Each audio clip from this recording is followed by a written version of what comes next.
In today's video, I am going to teach you how to measure distance in Figma.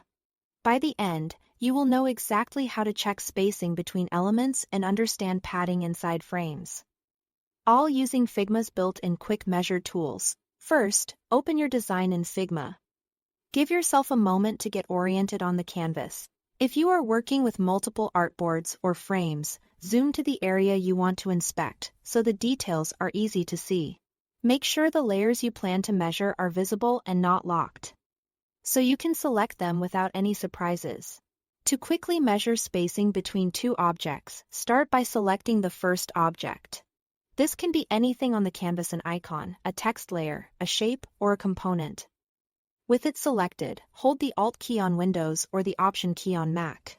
Now, hover your cursor over the other object you want to measure against.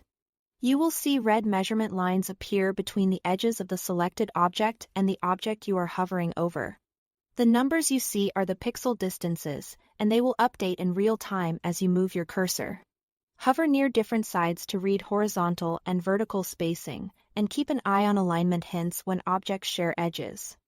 If the lines don't appear, double-check that you still have the first object selected and that you are hovering directly over the other object, not an empty part of the canvas.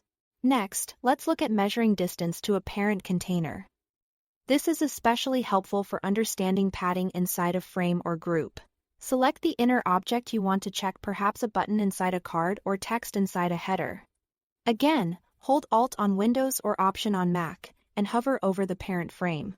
As you do, Figma will show the red distance indicators from the selected object to the frame's edges. This gives you a clear pixel-accurate view of the left, right, top, and bottom padding. It's a fast way to verify consistent spacing, and it's particularly useful if your layout relies on clean margins or auto layout settings. If you are unsure which layer is the parent, glance at the Layers panel to confirm that you are hovering over the correct frame, not a sibling element. That's all there is to it. Thanks for watching.